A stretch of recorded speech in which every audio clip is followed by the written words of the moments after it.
제목은 표대를 향하여 쫓아가노라, 그런 제목입니다. 빌립보서 3장 13절 14절 말씀인데 우리 두 번 읽어보겠습니다. 다 같이 읽겠습니다.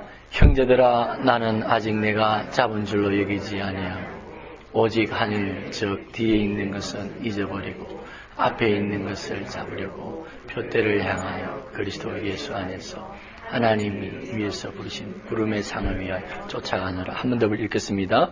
형제들아, 나는 아직 내가 잡은 줄로 여기지 아니하고 오직 하늘 즉 뒤에 있는 것은 잊어버리고 앞에 있는 것을 잡고 표대를 향하여 그리스도 예수 안에서 하나님이 위에서 부르신 부름의 상을 위하여 쫓아가느라. 아멘. 어떤 아버지가 아들에게 소를 몰아가지고 밭을 갈아라, 그렇게 말을 했다고 합니다. 근데 한참 있다가 아버지가 밭에 가보니까 아들이 소를 몰아서 이렇게 밭을 갈았는데 그 밭이 삐뚤삐뚤하게 있어요. 그래서 아버지가 너 무엇을 보고 이렇게 밭을 갈았길래 이렇게 삐뚤삐뚤하냐? 그러니까 그 아들이 하는 말이, 아버지, 저 앞에서 풀을 뜯어먹고 있는 소를 보고 내가 그것을 향해서 밭을 갈았습니다. 그렇게 했다는 것입니다. 그러니까 소가 앞에서 움직이면 따라서 움직이니까 이렇게 삐뚤삐뚤하게 된 거죠. 그죠? 이 이야기는 잘못된 목표가 어떻게 우리 인생을 잘못되게 인도하는지, 되게 하는지, 그 목표의 중요성, 바른 목표의 중요성을 가르쳐주는 그런 이야기입니다. 그래서 오늘은 이제 2014년 마지막 주입니다. 그리고 새해를 맞이하는 또 그런 주간입니다. 그래서 정말 우리는 어디를 향해 가고 있는지, 그런 표대를, 우리의 목표를 다시 한번 생각을 했으면 좋겠다. 그런 생각이 듭니다. 오늘 본문의 말씀에 보니까 사도 바울은 우리 신앙생활은 달리기와 같다. 표대를 향해서 목표를 두고 그 목표를 향해서 달려가는 그런 경주와 같아. 그렇게 말씀했습니다. 그래서 우리가 신앙 경주를 할 때 표대를 정하는 것은 참으로 중요하다. 그렇게 말씀드릴 수가 있습니다. 오늘 몇 가지 교훈을 한번 생각해 보고자 합니다. 첫 번째는 열정입니다. 꺼지지 않는 열정. 사도 바울 이렇게 하면 정말 열정의 사람이었습니다. 성격적으로 사실 열정도 있었던 것 같아요. 제가 생각에는 예수님 만나기 전에는 예수님을 미워하고 교회를 핍박하는데 굉장히 열심을 냈습니다. 그런데 여러분 아시다시피 다메섹 도상에서 예수님을 만나고 그 다음부터 교회를 위해서, 예수님을 위해서 미친 듯이 그의 인생 모든 것을 바치는 그런 열정적인 분이었습니다. 여러분 아시죠? 사도 바울은 복음을 전하다가 돌에 맞아가지고 사람들이 죽었다. 그래서 성 밑으로 내려놨어요. 버렸어요. 근데 이 사도 바울은 의식을 깨어서 다시 성으로 들어와서 복음 전했다고 했습니다. 그 열정은 막을 사람이 없었습니다. 맞아도 때려도 욕을 해도 그 열정을 누구도 끌 수가 없었습니다. 사도 바울의 그 가슴속 깊은 곳에서는 꺼지지 않는 거룩한 열정이 언제나 불타올랐던 것입니다. 여러분에게는 열정이 있습니까? 여러분에게는 꺼지지 않는 그런 불이 있습니까? 이 한 짧은 인생 살아가면서 열정을 가지고 이 인생을 불태울 때 그 인생은 참으로 복된 것입니다. 그러나 무엇을 위해 살아야 되는지, 어떻게 살아야 되는지 알지 못하고 열정이 없이 왜 살아야 되는지, 왜 하루하루가 이렇게 살아가야 되는지 의미 없이 식어진 마음으로 그렇게 살아간다면 참 우리의 삶이 좀 아쉽지 않습니까? 아깝지 않습니까?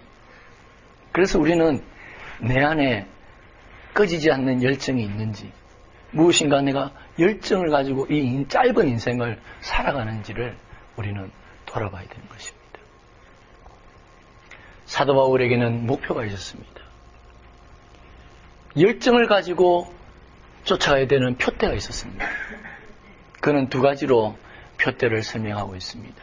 12절에 빌립보서 3장 12절에 내가 이미 얻었다 함도 아니요 온전히 이루었다 함도 아니라 오직 내가 그리스도 예수께 잡힌 바 된 그것을 잡으려 쫓아가노라.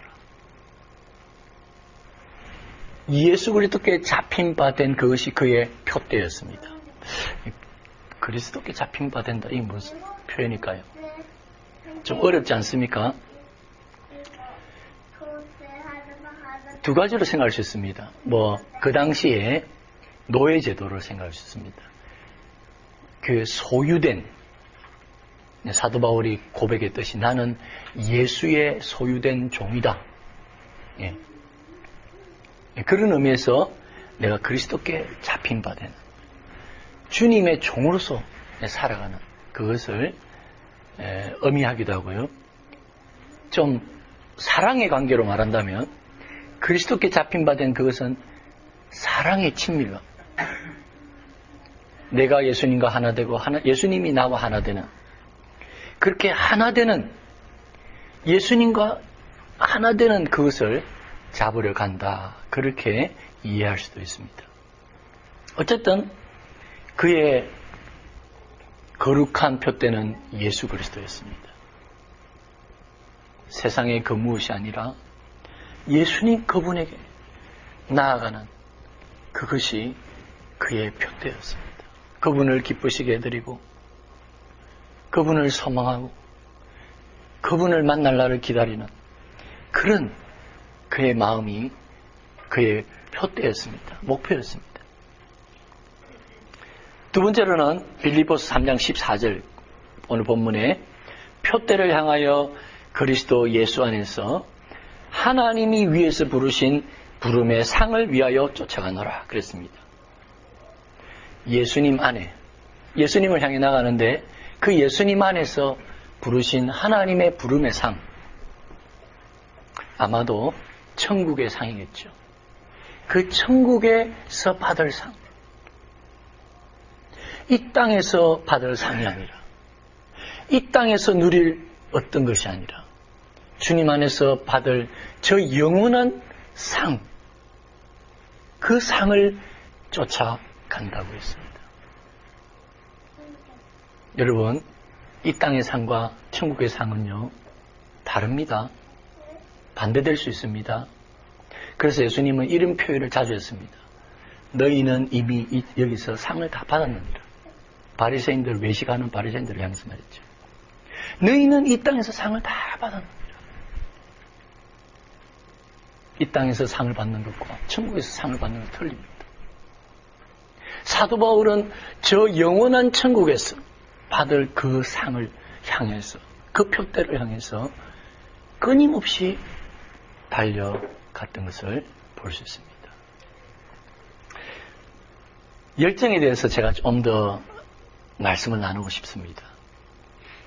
여러분, 위대한 사람들은요, 위대한 업적을 이룬 사람들은 두 가지가 있습니다. 실력도 있고 열정도 있습니다. 재능도 있고 열정도 있죠. 재능이 없으면 아무리 열정이 있어도 크게는 쓰임받을 수 없겠죠. 근데 재능은 있는데 열정이 없어요. 열심이 없어요. 그러면 그 재능을 썩히게 되죠.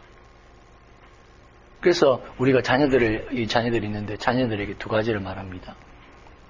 네가 하나님께 받은 재능이 무엇인지 돌아보라. 그 다음에 네가 정말로 인생을 쏟을 수 있는 열정이 뭔지, 그 일에 열정을 쏟을 수 있는지를 봐라. 이렇게 주로 두 가지로 점검을 하죠. 근데 여러분, 어떻게 인생을 살다 보면 우리가 재능이 없을 수도 있습니다. 다 재능이 있으면 좋겠지만 재능이 없을 수도 있잖아요. 조금 모질할 수도 있잖아요. 그러나 열정이 있으면 목표를 향해 나갈 수 있습니다. 여러분, 야구를 볼 때에 우리 미국에서 보면 메이저리그 야구를 하잖아요. 그 사람들은 세계에서 제일 잘하는 사람들 모였습니다. 그래서 메이저리그 야구 보면요, 정말 세계에서 제일 위대한 선수들의 그 멋진 경기를 보게 되는 거죠. 근데 여러분, 우리는 그 뒤에 사람들이 보지 않는 2부 리그에서 뛰는 야구 선수들은 생각지 않습니다. 사람들이 보지 않습니다. 보는 사람도 몇몇 있겠죠. 별로 신경도 쓰지 않습니다. 그러나 그 사람들은 아무도 잘 도와주지 않지만은 2부 리그에서 별로 돈도 받지 않지만 그들은 야구에 대한 열정으로 하고 있습니다. 물론 어떤 때는 포기하고 싶겠죠. 아, 저 친구는 메이저리그에 뛰고 있는데 나는 왜 2부 리그에 뛰고 있는가? 동기인데, 내 후배인데 벌써 내 메이저리그에 뛰고 있는데. 온갖 마음의 어려움이 있을 것입니다. 그러나 그들은 열정으로 수많은 2부 리그에서 뛰는 야구 선수들이 있지 않습니까, 여러분? 그 사람들의 삶은 의미가 없습니까? 제가 살던 린치버그, 여기서부터 1시간 밑으로 내려가면 린치버그라는 도시가 있습니다. 한 10만 되나요? 그래, 큰 도시가 아닙니다. 근데 거기에는 린치버그 지역 야구팀이 있습니다. 마치 필라델피아에 야구 프로팀이 있고, 예? 이런 것처럼, 예? LA 야구팀이 있던 것처럼 그 조그만 소도시의 야구팀 힐캐츠라는 야구팀이 있습니다. 저도 별로 재미있겠나. 근데 이 사람들은 동호회가 아니에요. 친목단체가 아니에요. 야구 친목단체 아니에요.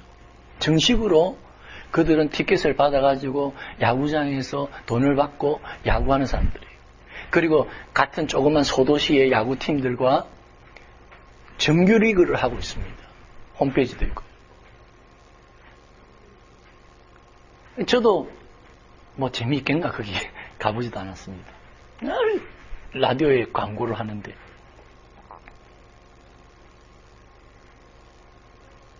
여러분, 그분들은 정말 메이저리그도 아니고 2부 리그도 아니에요. 조그만 소도시의 야구 선수들. 그러나 그들은 재밌게 열정적으로 하고 있습니다. 또 조그만 팬들이 그들을 지원하고 있습니다. 어떻게 보면 그들은 월급이 작아서 그것으로 살아갈 수 없기 때문에 다른 직업들을 거의 가지고 있습니다. 거의 제가 알기로 그렇습니다. 다른 직업을 가져가면서도 그 야구에 대한 열정을 놓지 않고 있는 거죠. 예. 여러분, 그들이 사람들이 알아주지 않지만 열정이 있기 때문에 그것을 해가는 것입니다. 재능이 조금 오질하지만 그들은 열정으로 살아가는 것입니다. 여러분, 이 샬롯스빌에는 오페라단이 있습니다. 상슬 오페라단이 있습니다.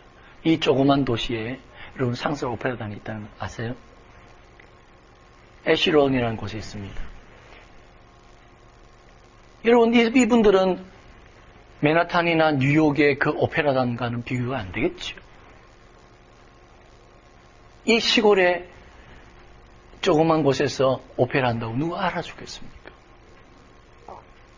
그러나 그들은 그 오페라에 대한 그 열정으로, 열심으로, 기쁨으로 그의 일들을 하고 있는 것입니다. 여러분이 다 메이저리그급 선수가 될 수 있겠습니까? 여러분 분야에. 되면 좋겠죠. 저는 여러분, 특별히 젊은이들은 재능도 있고 열정도 있기를 바랍니다. 목사가 그걸 안 바라는 사람 어디 있겠습니까? 그죠? 정말 그렇기를 바라요. 그러나 혹시 여러분이 메이저리그급 안 되더라도, 메이저급이 안 되더라도 인생을 살아가면서 열정을 놓지 마시기 바랍니다.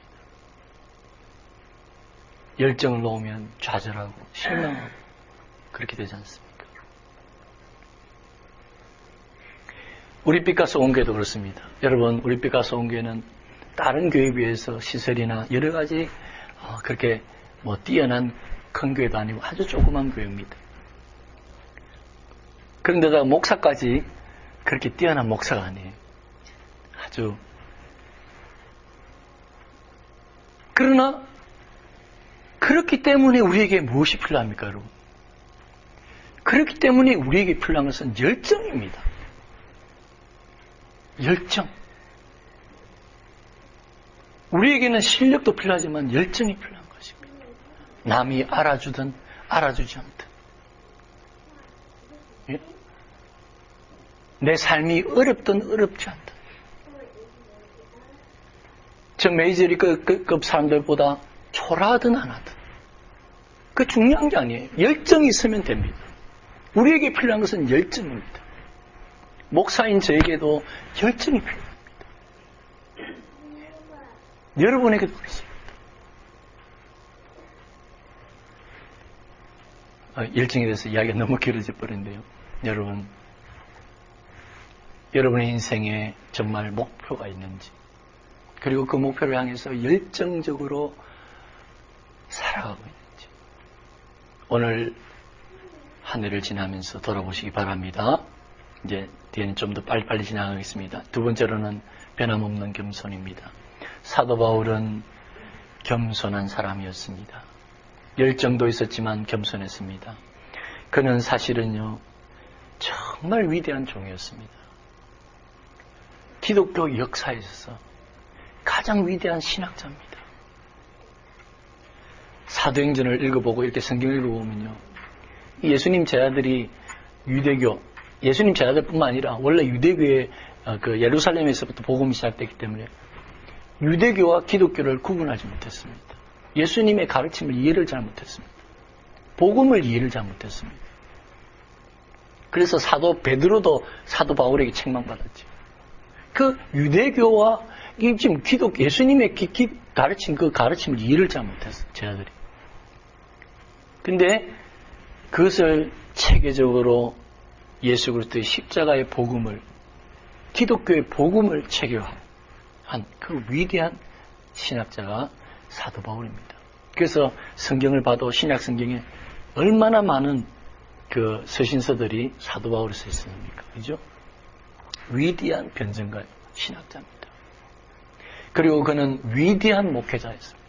모든 목사들이 표대로 삼고, 모범으로 삼는 그러한 목사님입니다. 그리고 그는 위대한 선교사입니다. 정말 그가 1차, 2차, 3차 선교 여행은, 예? 세계적인 그 역사학자가 말했죠. 제 세계에서 유명한 그 역사학자 누굽니까? 그 역사학자가 말하기를, 사도 바울이 유럽으로 타고 간 그 배는 세계의 역사를 바꾸는 배였다 그랬습니다. 예. 그의 선교는 세계를 변화시키는 그런 선교, 기독교의 확장을 세계적으로 확장하는 그런 위대한 선교사였습니다. 그러나 그는 고백하기를, 오늘 표현해, 형제들아, 나는 아직 내가 잡은 줄로 얘기했다. 내가 잡은 것이 없다. 오직 한 일 뒤에 한 것은 잊어버렸다. 사람들이 추앙하고 존경하고 사도라고 대단하다고 하지만 그는 고백하기를, 나는 뒤에 것은 다 잊어버렸다. 자신이 주를 위해 헌신했던 것 다 그 잊어버리고 오직 앞에 있는 그 표대, 하늘에서 받을 그 상을 향해 나는 쫓아가노라. 그렇게 겸손했던 것입니다. 변함없이 겸손했습니다. 그가 그렇게 변함없이 겸손할 수 있었던 것은 날마다 새롭게, 지혜 것은 잊어버리고 날마다 새롭게. 여러분, 새해를 맞이하면서 2014년 여러분 한번 돌아는 보십시오. 돌아는 보지만 또 우리는 과거는 잊어버리고 새롭게 나가요. 그는 날마다 새롭게 뒤의 것은 잊어버리고 나갔기 때문에 앞을 향해 나아갔기 때문에 겸손을 잊지 않았습니다. 수많은 사람들이 왜 교만하거나 좌절합니까? 세상의 것을 목표로 하고 세상의 것을 잡으러 가기 때문에 그렇습니다. 그래서 조금 여러분이 몸이 좀 건강하면 한없이 막 좋죠. 건강하다고. 근데 몸이 약해지면 또 한없이 무슨 내가 죽을 병이 걸린 거 아닌가 좌절하고.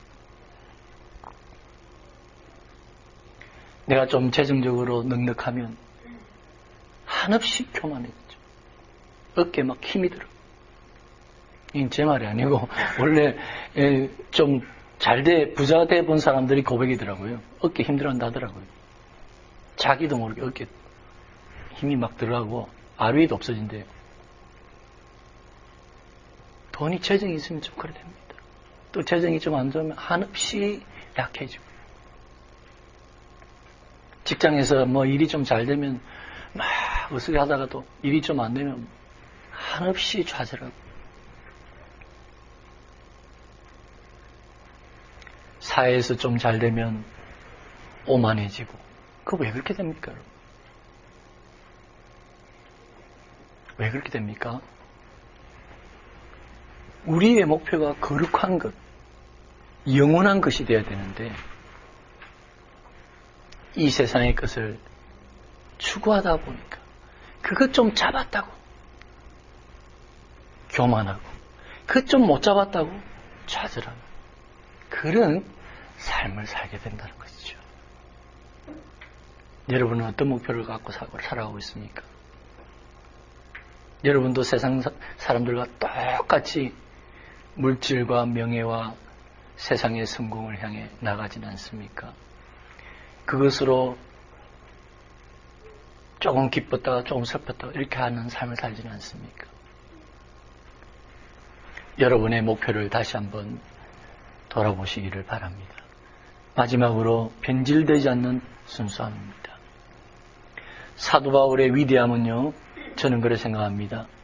열정도 있지만 겸손도 있지만 그는 변질되지 않았다. 그래서 생각합니다.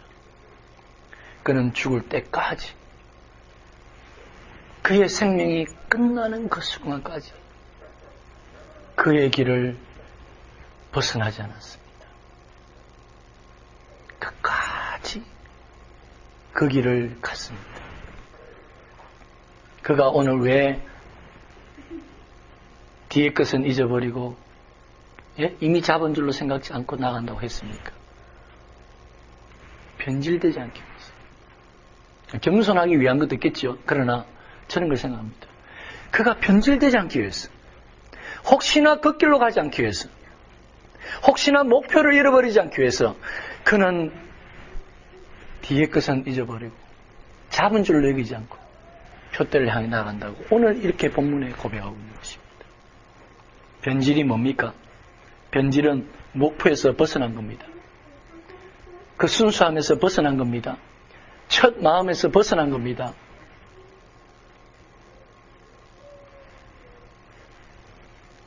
여러분, 수많은 사람들이 처음에 그 순수함을 잃어버리는 그런 삶을 살아가고 있습니다. 목사도 그렇습니다.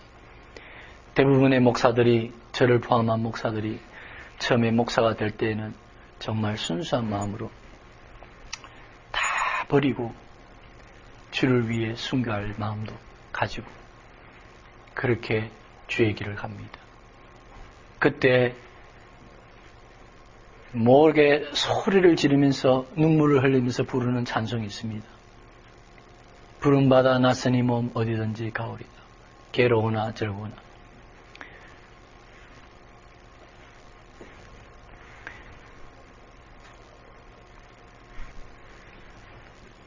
한번 우리 다른 분이 한번 읽어주시기 바랍니다. 예, 한번 읽어주시면 좋겠습니다. 제가 읽지를 못하겠습니다. 감히 자격이 안 돼서 못 읽기도 하고 옛날에 생각도 나서 못 읽기도 하겠고 예, 우리 이렇게 처음에는 다 이렇게 찬양을 하죠. 미나성 노래 읽어주실래요? 부름받아 나선 이몸 어디든지 가오리다. 괴로우나 즐거우나 주만 따라 가오리. 어느 누가 막으리까? 죽음인들 막으리까? 어느 누가 막으리까? 죽음인들 막으리까? 이골골짝 아골골짝. 예, 제가 잘못 적었습니다. 예. 아골골짝 빈들에도 복음 들고 가오리다. 소돔 같은 거리에도 살아가고 찾아가서 종의 몸에 지닌 것도 아낌없이 드리리다. 종의 몸에 지닌 것도 아낌없이 드리리다. 종기 영광 모든 권세 주는 홀로 받으소서. 멸실천대 십자가는 제가 가지고 가오리다. 이름 없이 빛도 없이 감사하며 섬기리다. 이름 없이 빛도 없이 감사하며 섬기리다. 예, 이게 이제 뭐 성도들도 부르죠. 왜냐면 찬송가니까 이제 모든 성도들도 부르는데 주로 이제 목사들의 곡입니다. 뭐 신학기도 하면 처음에 이 찬양을 얼마나 그리 부릅니까? 근데 세월이 가면서 이러한 그 초심을 잃어버리고 그냥 어떻게 하면 좀 더 큰 교회를 가려고 경쟁을 하고 또 인맥을 통해서 그렇게 들어가고 나면은 큰 교회가 하면은 마치 작은 교회 목사는 능력이 없어서 혹은 경쟁에서 탈락이 돼서 그런 저런 작은 교회를 섬기고 있는가. 어깨에 힘이 들어가고. 여러분 너무 오해는 하지 마십시오. 내가 너무 부정적으로 이야기해서. 다 그런 건 아닙니다. 다 그런 건 아닙니다. 그런 모습들이 가끔 보여요. 왜 그렇게 됐습니까? 제가 히포크라테스 선서도 한번 봤는데 이건 다 제가 사실은 처음 봅니다. 의사분들도 이 선서를 하지 않았습니까? 예? 이 내용을 보니까 너무 좋아요. 정말 너무너무 좋아요. 근데 오늘날 의사들의 지금 문제를 막 요즘 특히 이제 누구 죽었죠? 신해철 그런 뭐 사건 이런 거 통해서 더 막 요즘은 막 그렇게 하잖아요. 여러분 목사, 의사만 그렇게 됐겠습니까? 변호사, 판사들도 그 선언하지 않겠습니까? 이 땅의 정의가 강같이 하수처럼 흐르게 하리라. 그런 사명을 하고 선서를 하고 판사가 되고 변호사가 검사가 되지 않습니까? 그런데 오늘날 뭐 유전, 무죄, 무전, 유죄 이런 말이 왜 나옵니까? 교사는 어떻습니까? 처음에 그 교사가 되고자 할 때 그 선서의 마음, 교사도 선서하는지 모르겠어요. 그 마음,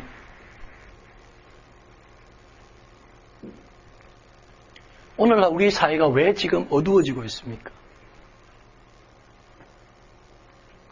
처음부터 그런 거 아니에요, 여러분. 다 초심을 잃어버리고 변질되어 버릴 거예요. 그래서 목사를 성도들이 믿지 않고 의사를 환자들이 믿지 않고 교사를 학생들이 따르지 않고 판사의 그거를 죄수들이 인정하지 않는 가장 존중받아야 될 사람들 아닙니까? 목사, 변호사. 예? 근데 그분들조차도 믿음의 신뢰가 떨어져 버린 이 시대가 왜 그렇습니까? 다른 거 없습니다. 변질입니다. 변질입니다. 초심을 잃어.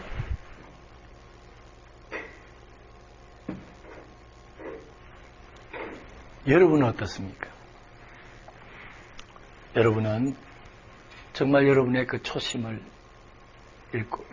잃어버리지는 않았습니까? 변질이 더 무섭습니다. 변질이 왜 더 무섭냐? 자기가 변한지를 모르기 때문이에요. 같은 길을 가는데 자기가 지금 딴 길로 가고 있는 목표를 잃어버렸다는 걸 자기가 몰라요. 그게 변질이에요. 그리고 평생의 그 공든탑을 한순간에 무너뜨립니다. 자신이 평생 하나님께 영광 돌렸던 그 모든 것보다 더 하나님의 영광을 더 가려버려요. 그게 변질이에요. 그래서 변질이 가장 무섭습니다. 열정 없음도 교만도 무서운 거지만 변질이 더 무서운 거예요. 목표를 잃어버린 그것입니다. 이제 말씀을 요약하겠습니다. 거룩한 목표가 있습니까? 거룩한 목표는 여러분에게 열정을 줄 것입니다. 목표 없는 경주자가 어디 있습니까? 사도 바울은 허공을 향해 검토하지 않는다고 그랬습니다. 여러분은 혹시 허공을 지금 치는 삶을 살아가지 않습니까? 목표, 거룩한 목표를 여러분 점검하시기 바랍니다. 그 목표는 이 땅의 것이 아닙니다. 영원한 목표가 있습니까? 이 땅의 것으로 웃고 우는 그런 것이 아닙니다. 영원한 것, 거룩한 목표로 그것은 우리를 더욱더 끝까지 겸손하게 할 것입니다. 그 거룩한 목표를 그대로 지금 붙들고 있습니까? 목표를 잃어버리지는 않았습니까? 오늘 이제 새해를 맞이하면서 한번 우리의 목표를 점검해 보기를 소원하는 것입니다. 이런 복된 여러분 되시기를 주님의 이름으로 축원합니다. 자, 우리 말씀